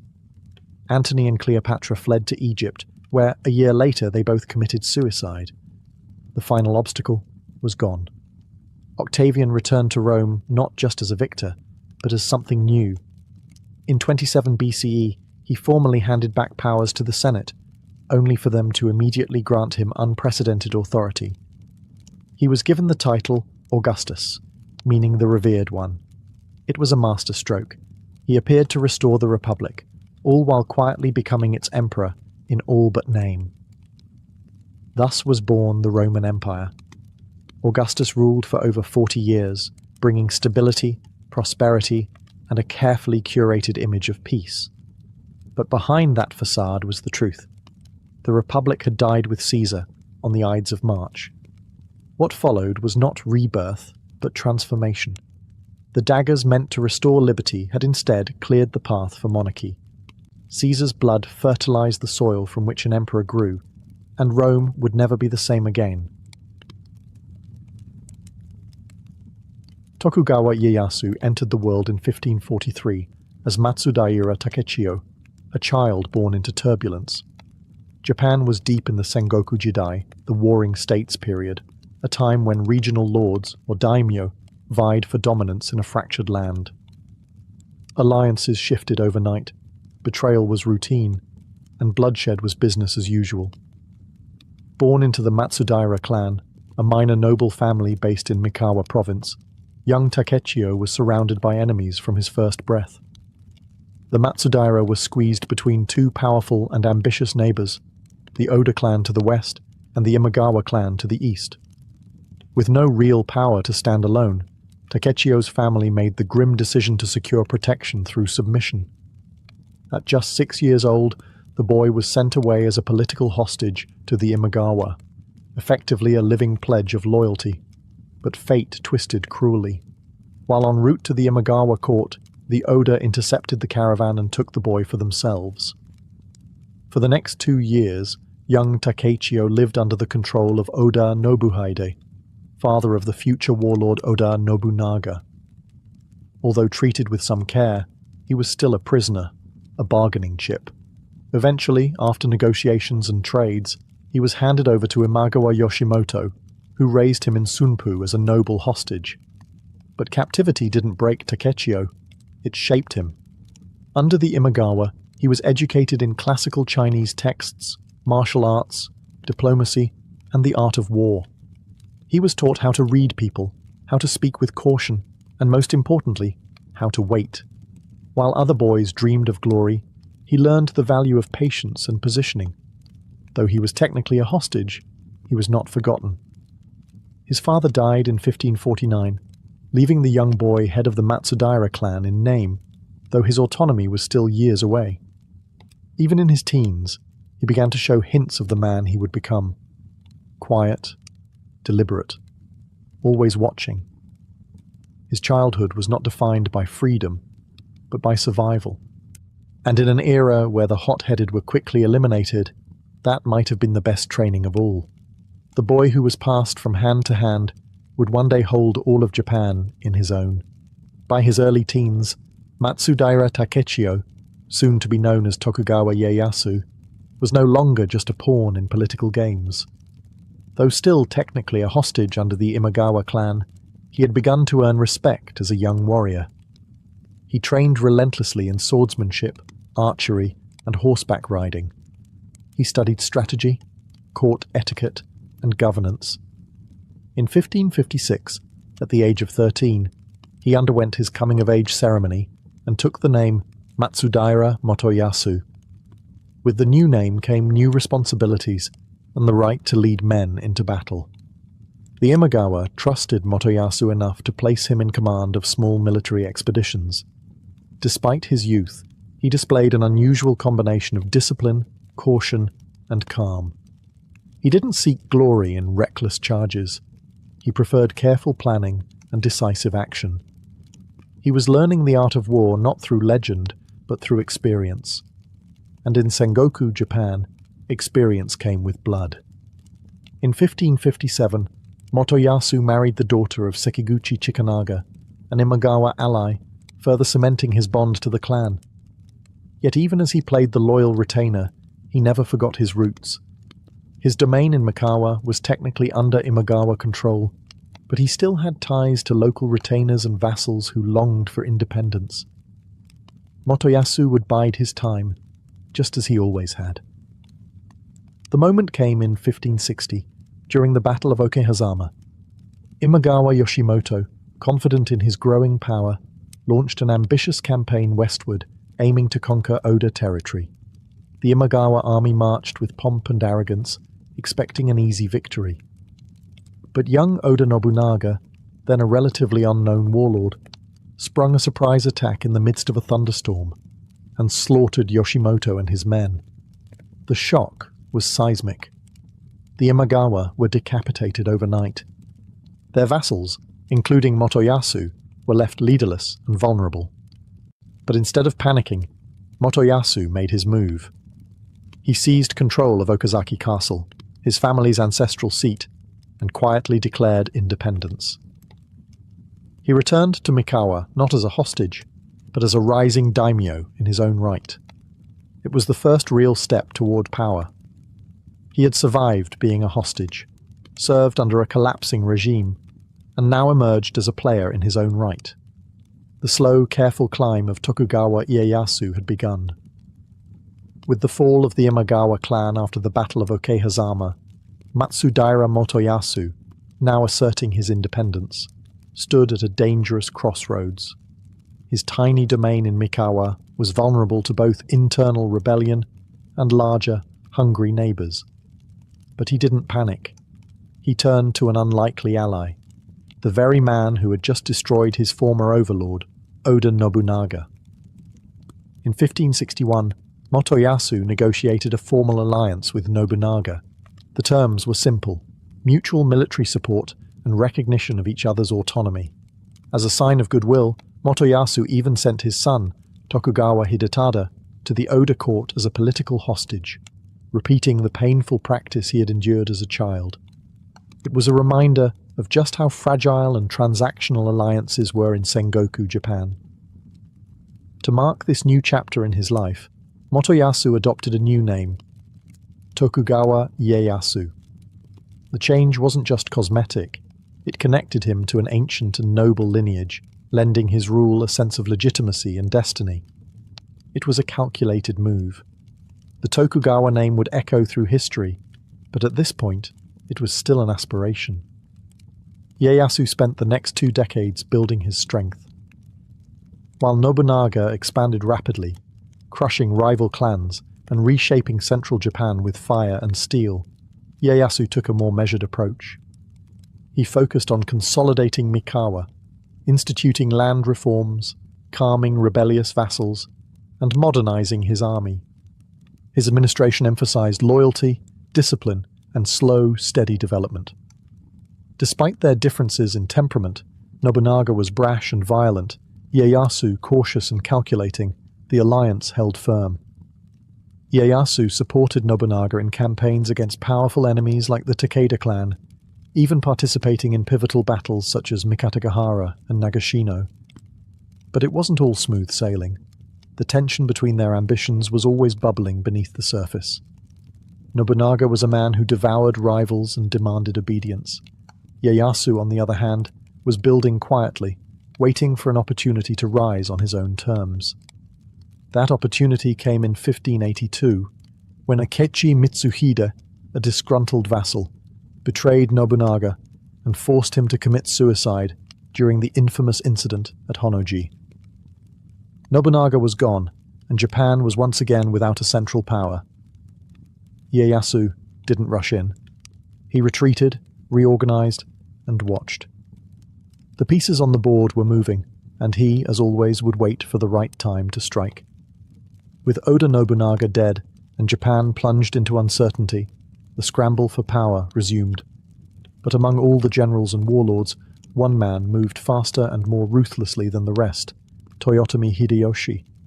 Within days of Nobunaga's assassination, Hideyoshi avenged his master and swiftly filled the power vacuum, emerging as the new de facto ruler of central Japan. Tokugawa Ieyasu, still recovering and consolidating in Mikawa, chose not to challenge Hideyoshi directly. He knew the timing wasn't right. Though he had the strength and the ambition, he lacked the nationwide support needed to take on someone with Hideyoshi's momentum. Instead, he did what he always did best. He adapted. In 1584, tensions between them finally boiled over at the Battle of Komaki and Nagakute. It was one of the few times Ieyasu took a direct military stand against Hideyoshi. While Ieyasu's forces managed a tactical success, the battle ended in a stalemate. Rather than continue the costly conflict, both sides opted for diplomacy. Ieyasu agreed to become a vassal of Hideyoshi in name, but he kept his autonomy. It was a careful balancing act, and Ieyasu pulled it off. Over the next decade, Ieyasu served under Hideyoshi with outward loyalty, but always maintained distance. While Hideyoshi focused on ambitious projects like the Kyushu and Odawara campaigns, and later the disastrous invasions of Korea, Ieyasu quietly strengthened his own position. He expanded his influence into the Kanto region, relocated his base to Edo, modern-day Tokyo, and reorganized his domain into a fortress of future ambition. Ieyasu also kept a close eye on Hideyoshi's succession plans. Hideyoshi had no adult heir, and his young son, Hideyori, was barely a child when born in 1593. Sensing the long game, Ieyasu positioned himself as a stable elder statesman, ready to support the Toyotomi family when the time came. In truth, he was laying the groundwork for a future takeover. When Hideyoshi died in 1598, he left a council of 5 regents to govern until Hideyori came of age. Ieyasu was one of them, and the most powerful by far. He had waited, obeyed, and survived while others flamed out in glory. And now, as the old guard passed into legend, the patient man from Mikawa stood alone among giants, ready to make his move. The final act of unification was near. With Toyotomi Hideyoshi's death in 1598, Japan entered yet another uncertain chapter. His young son, Hideyori, was only 5 years old, and a council of 5 regents, composed of powerful daimyo, had been appointed to safeguard his legacy. But one of them, Tokugawa Ieyasu, had no intention of playing nursemaid to another man's dynasty. Ieyasu wasted no time consolidating power. He strengthened alliances, married off his daughters to key daimyo families, and began openly ignoring the council's decisions. The balance of power shifted, slowly, then suddenly, as more lords began siding with the Tokugawa. Ieyasu wasn't just the most senior of the regents, he was the wealthiest and most politically savvy, and everyone knew it. Meanwhile, opposition gathered behind Ishida Mitsunari, a loyalist to the Toyotomi cause, and a court official with little battlefield experience, but plenty of ambition.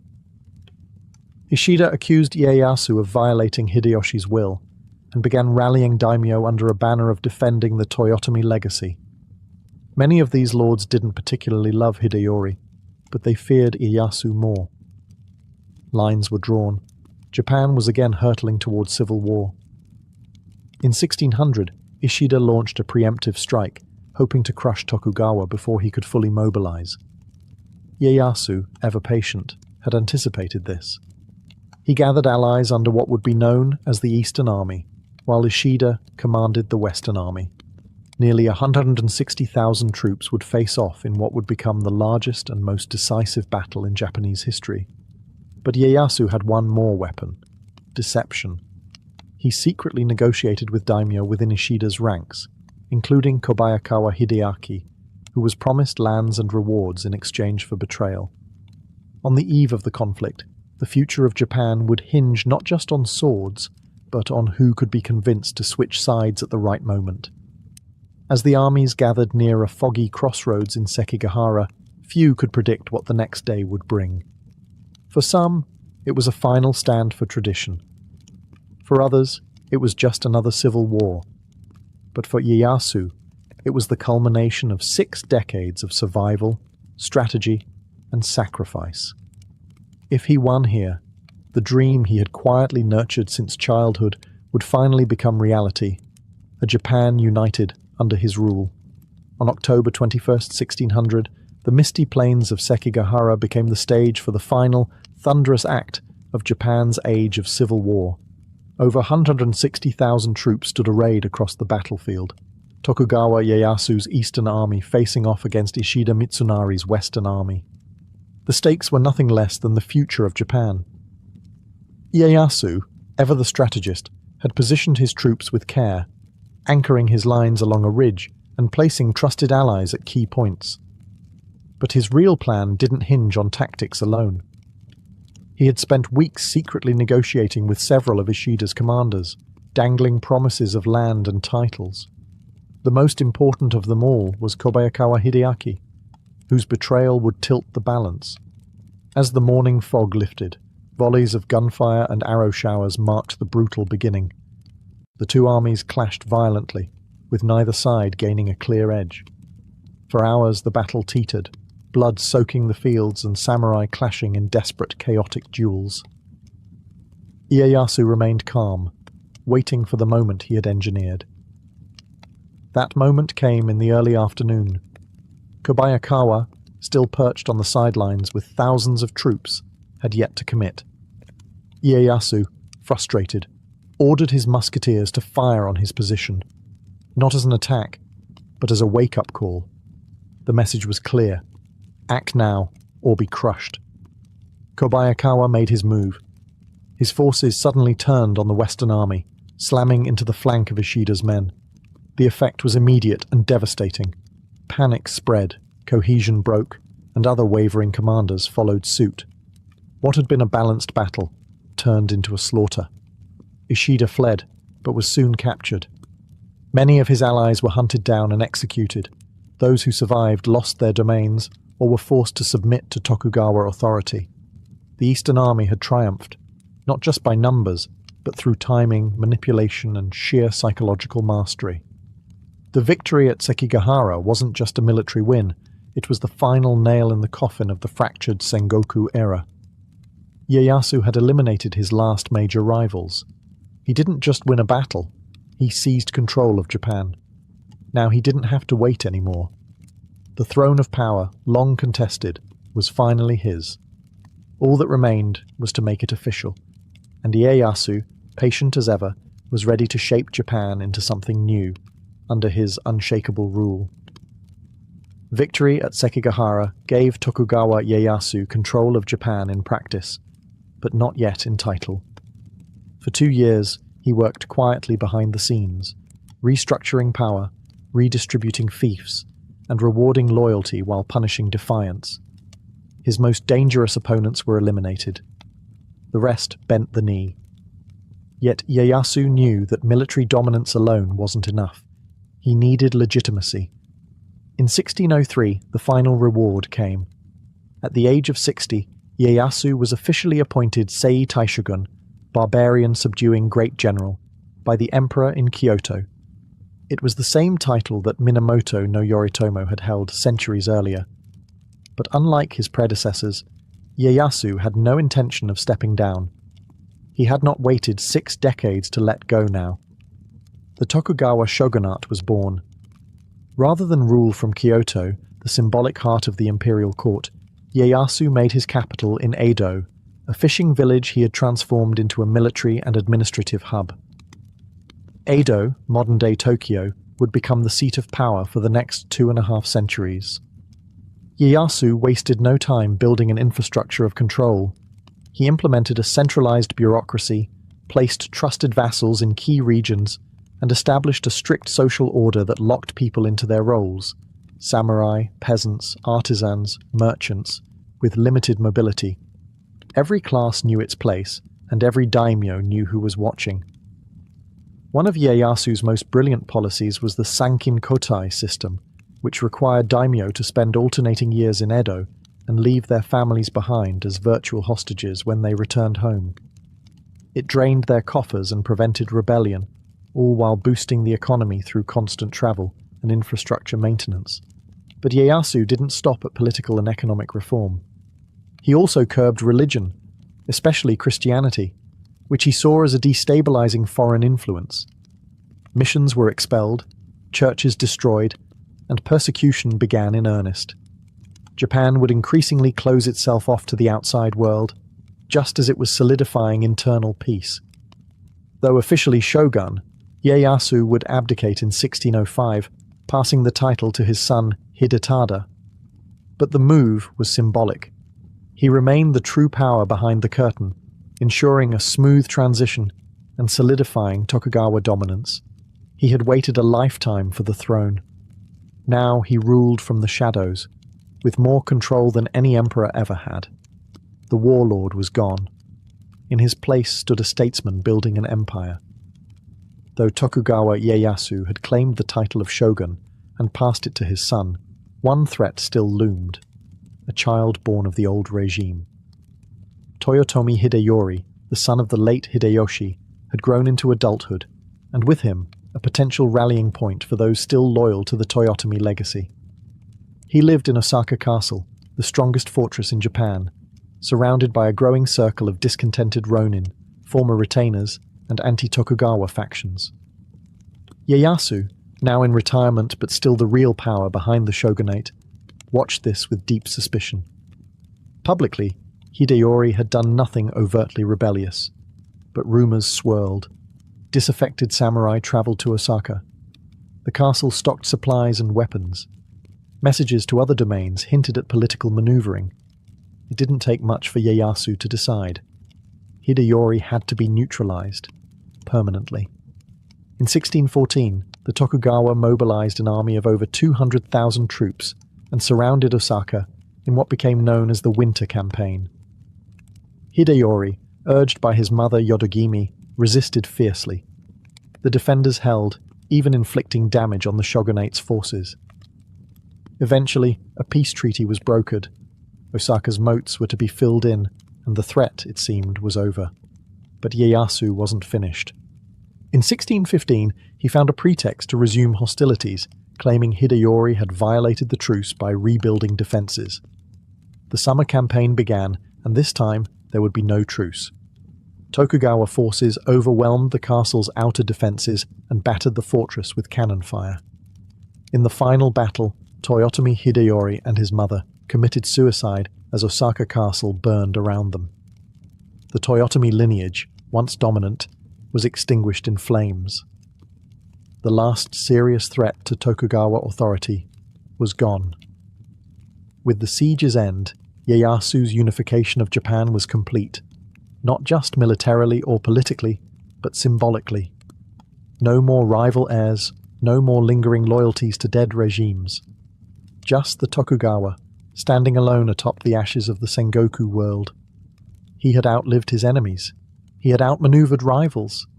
And he had buried the last child of chaos beneath the ruins of a fortress once thought impregnable. The lesson was clear. There would be no second act for civil war in Japan. Not while Tokugawa Ieyasu's system endured. In 1616, Tokugawa Ieyasu died at the age of 73, a remarkable age for a man who had survived decades of war, betrayal, and political gamesmanship. But his death didn't bring uncertainty. Quite the opposite. Ieyasu had engineered one of the most stable regimes in Japanese history, and when he passed, the system he built continued to function like a well-oiled machine.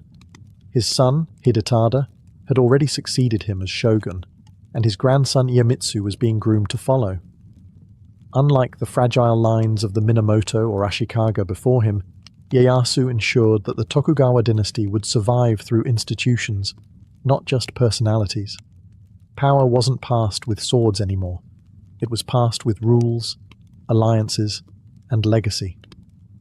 Ieyasu's body was buried at Kunozan Toshogu, but later reinterred at Nikko, where he was deified as Tosho Daigongan, the great incarnation of the light of the East. A sprawling, ornate shrine was erected in his honor, becoming one of the most sacred places in all of Japan. He wasn't just remembered as a shogun, he became a god, a symbol of order, longevity, and iron discipline. Under his successors, Japan entered the Edo period, a span of over 250 years of relative peace and stability. Foreign influence was sharply limited. Christianity was outlawed. The country was effectively sealed off in the policy of sakoku, or national isolation. Trade was restricted. Social classes were frozen in place. It was not freedom, but it was peace. The samurai, once fierce warriors, became bureaucrats and administrators. Cities grew, agriculture thrived, and a unique culture of literature, ukiyo-e art, kabuki theatre, and strict etiquette blossomed. Ieyasu had turned a fractured, war-torn nation into a hierarchical, centralized state with a firm grip on every aspect of society. And yet, his greatest legacy may not be the empire he built, but the lesson he taught. Patience wins empires. While Nobunaga ruled with fire and Hideyoshi ruled with charisma, Ieyasu ruled with strategy. He didn't rush, he didn't gamble. He waited, watched, and when the moment came, he struck and never let go. The boy once passed from warlord to warlord as a hostage would become the unchallenged architect of Japan's longest peace. His life was a masterclass in restraint, and his legacy reshaped a nation.